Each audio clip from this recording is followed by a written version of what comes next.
Hail the king!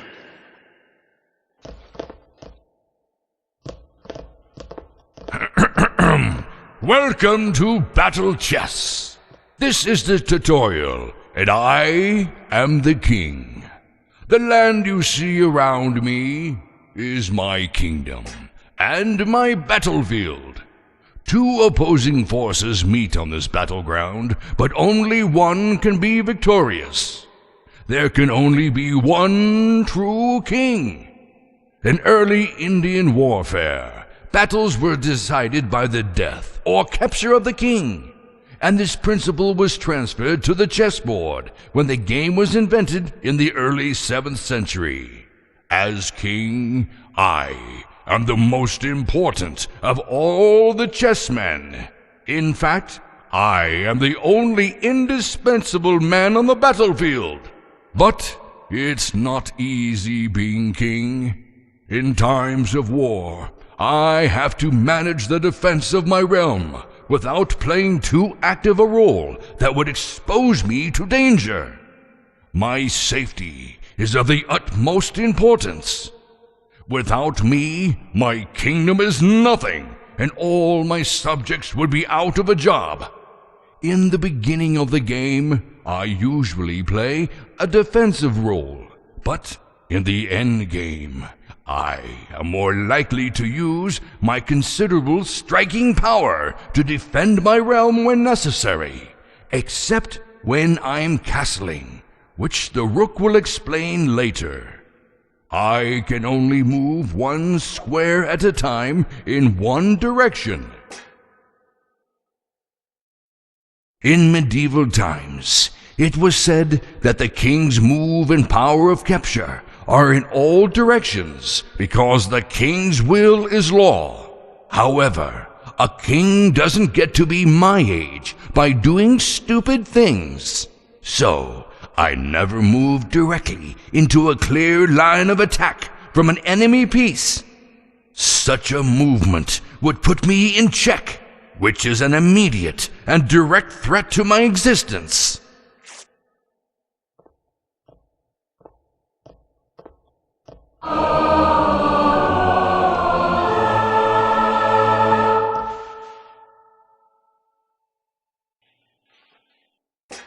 Whenever an enemy piece is rude enough to put me in check, I must immediately take care of the situation. I can move out of check in one of three ways: by putting one of my loyal defenders in position to block the attack,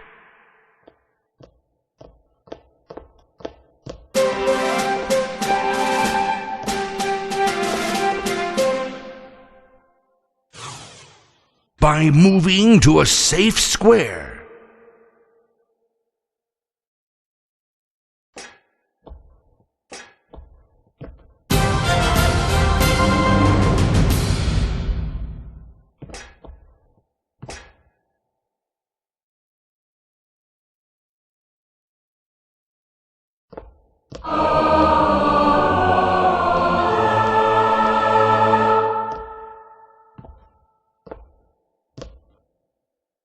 or by capturing the enemy piece that threatens me.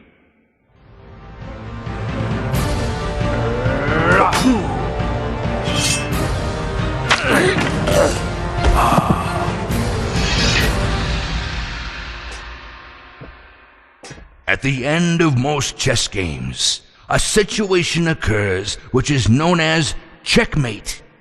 Checkmate is an attack upon the king from which there is no possible escape.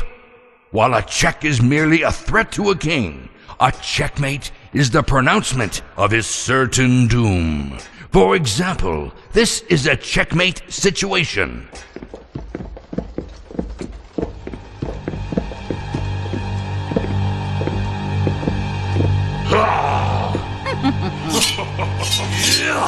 This is the sort of situation that really makes me nervous. I'm lucky this isn't a real game.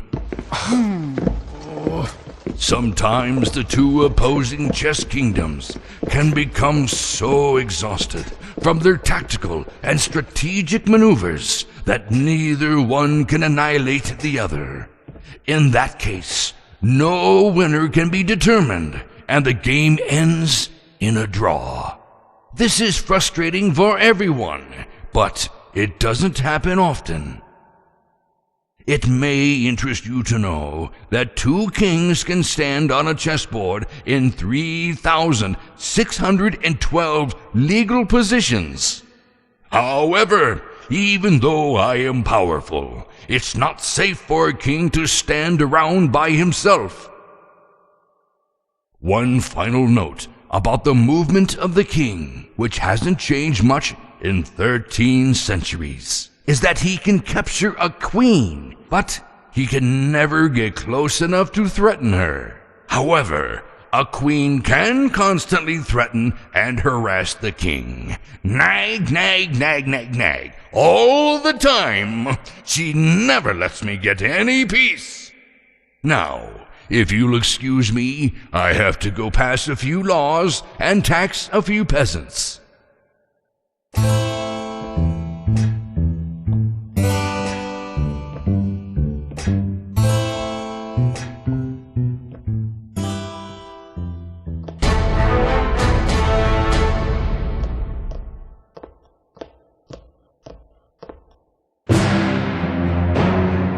Yeah.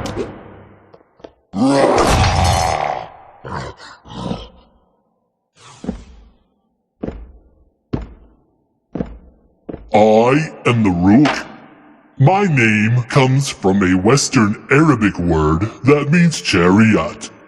The chariot was one of the 4 divisions of the Indian Army. The others were the infantry, the cavalry, and the elephants. I have also been called the castle, the tower, the rector, the marquis, and the boat. But if you call me anything else but a rook, I'll smash you. I am second only to the queen in terms of my power of movement. I can move parallel to the sides of the chessboard across any number of unoccupied squares in any file or rank. I can move forward, backwards, or sideways, but not diagonally. If an enemy is in my path, I can smash him and take his place. At the beginning of the game, I can't do much because everyone is in my way. I hate that. I want to smash things.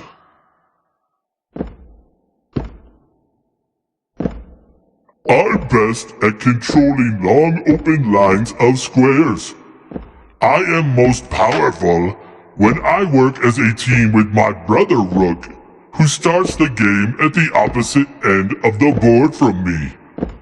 If I start on the queen's side, then I am the queen's rook, and my brother would be the king's rook.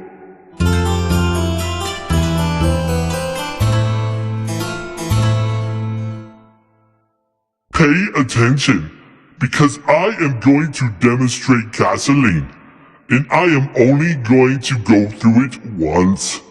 If you don't understand, I'll smash you. The ancient Italians viewed the rook as a fortress in which the king could flee for safety when he was threatened. This point of view evolved into the modern system of castling, which can only occur once per player per game. It's the only time a player can move 2 pieces during a single turn, and the only time a king can move more than 1 square per turn. This is a castling maneuver.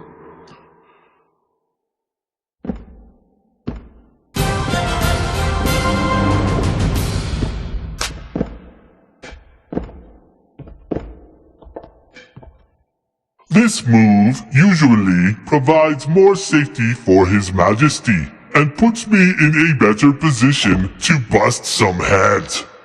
Castling can occur if the king and the castling rook have not previously been moved during the game and if the king is not in check.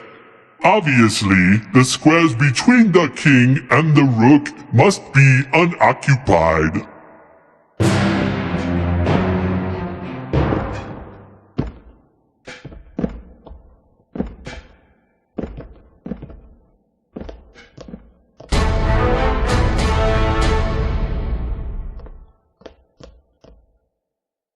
In this situation, castling could not occur because the king would have to move through check to reach his destination. But His Majesty can still castle in the other direction.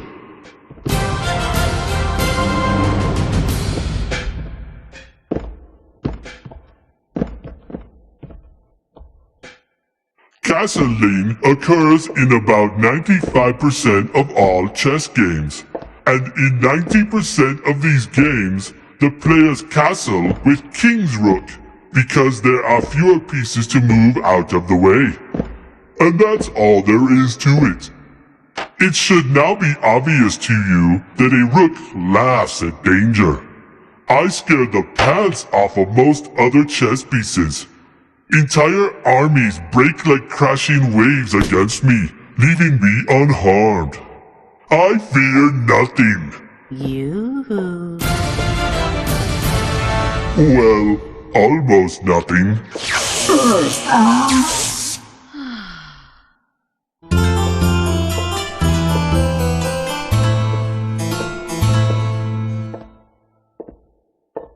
Did you see that?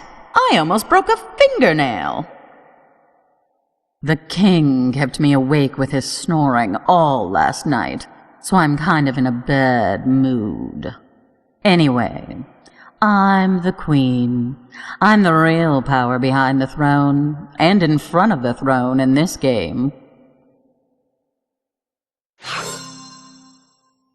I don't just stare at myself in the mirror all day like those wimpy queens you read about in fairy tales.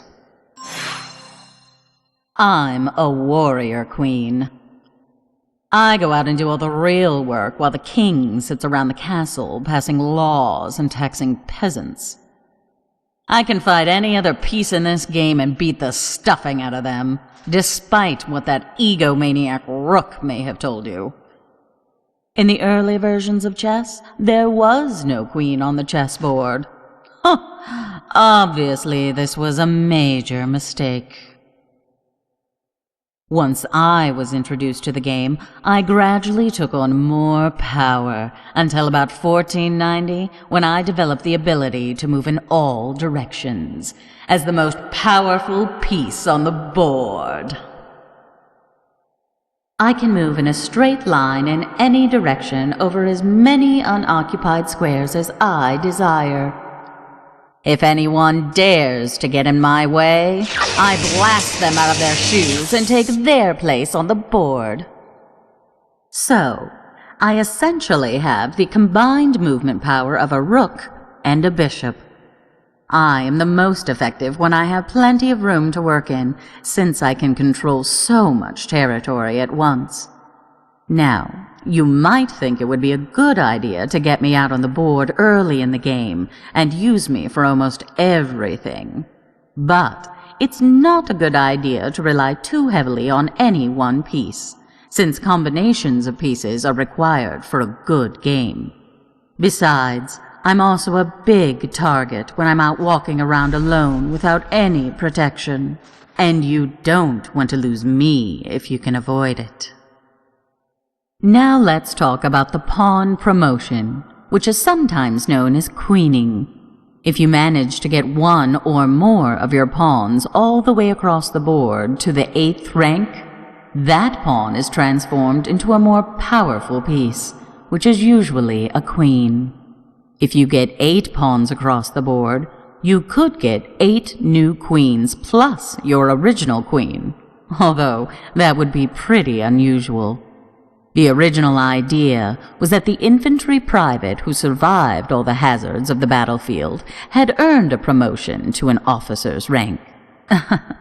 Of course, becoming a queen also means a sex change for the unsuspecting pawn, which may come as something of a surprise. And if I'm still on the board, the king would then have 2 or more queens, which is fine for the king. But it really ticks me off. Oh, now my headache is killing me, so I'm leaving.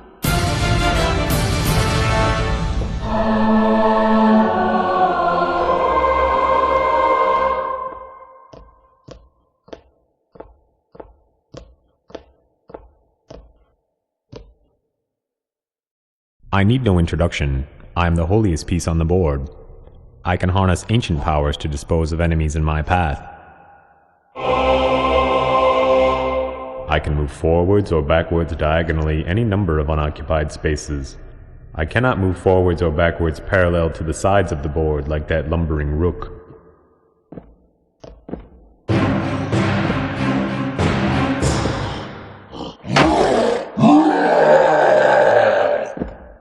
Speaking of the beast, I think I'll take that space.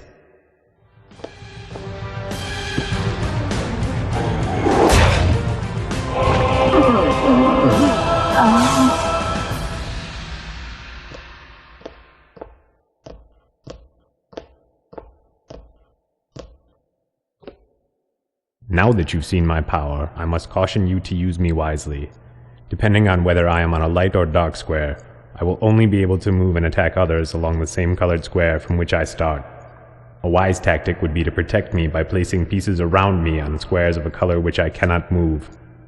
I must leave you now, as I have matters to tend to in the church.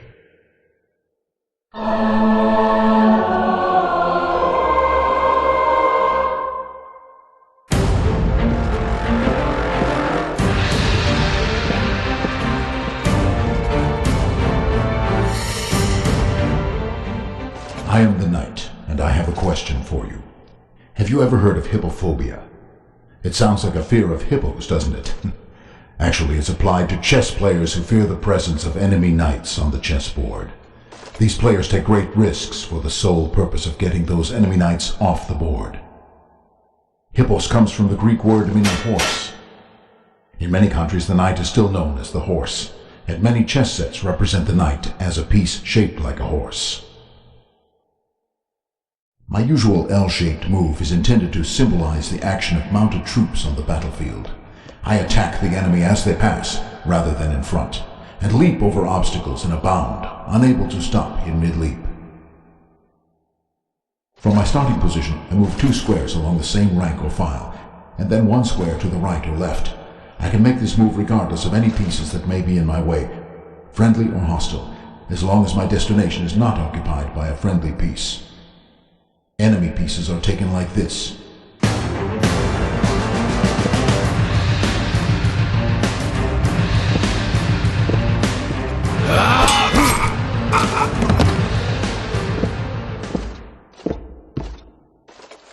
A unique advantage I have is my ability to attack any other piece without placing myself in immediate danger from that piece. Once I make an attack, no one can stand in my way. No other chess piece can say that. I'm also the only chess piece that can move before any of the pawns have moved at the opening of the game. I leap over them like they aren't even there.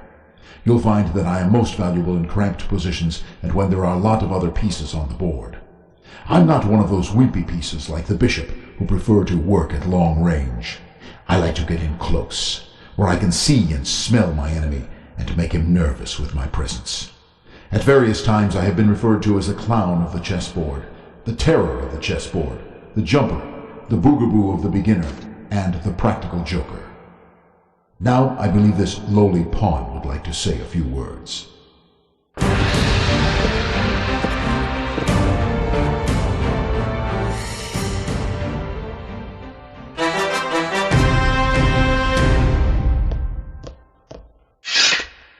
Lowly pawn? The way I see it, we're all pawns in the game of life. Someone is always pushing us around, always telling us what to do and deciding our fates. We can't fight it. I don't care who you are, a king, a queen, a bishop, or a pawn. We all come to the same fate in the end. We're all doomed. It's just that a pawn reaches that fate faster than the other pieces on the board. Pawns are just cannon fodder. It's so depressing. Consider this. These are the functions of the 8 pawns. To shield the king by controlling the 3rd and 4th ranks with our bodies. To defend and be the first to be sacrificed. To engage the enemy in combat. To prepare the way for more important chess pieces.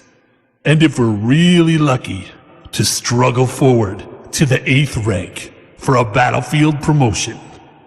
As you can see, these pawn functions aren't exactly conducive to a long life.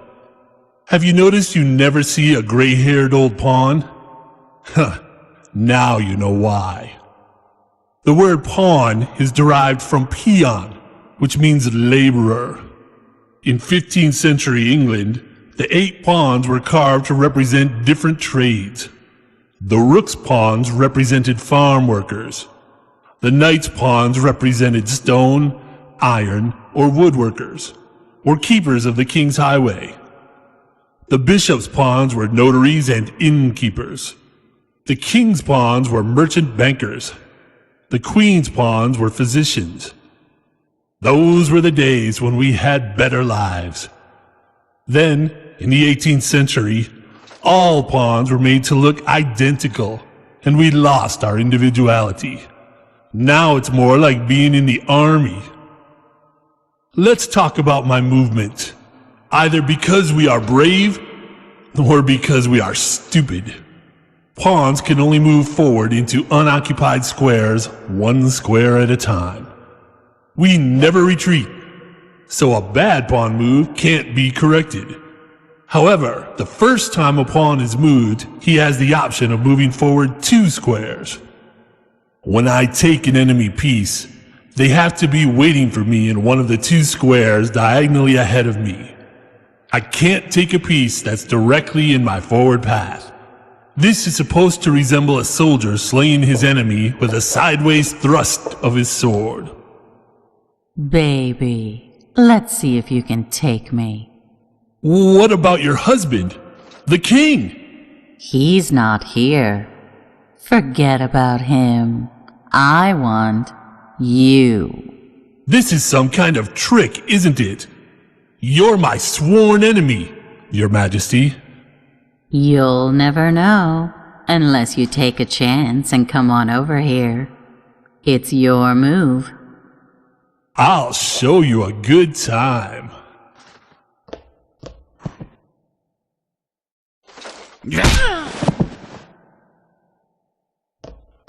I told you it was a trick.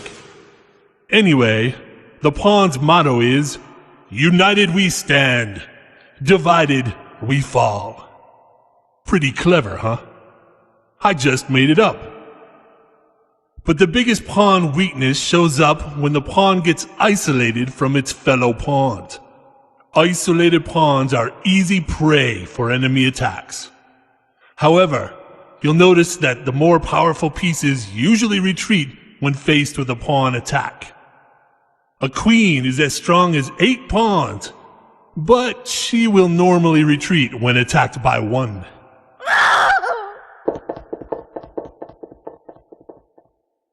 One more thing I should tell you about is how I take an enemy piece en passant, which is a French term that means in passing. When I'm in a square at the 4th rank, like I am now, and an enemy pawn decides to move forward 2 squares on his first move, I can capture him en passant, like this.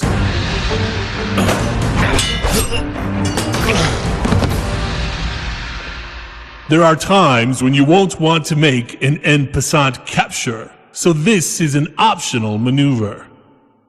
In any case, it's too dangerous for me to keep standing around out here by myself, so I'll just be moving along, if you don't mind.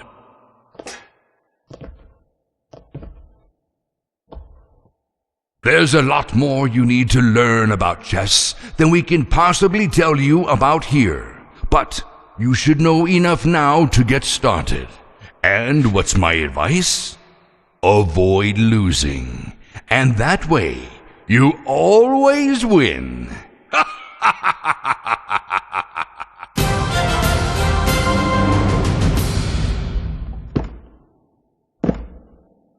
Play chess now, or I'll smash you.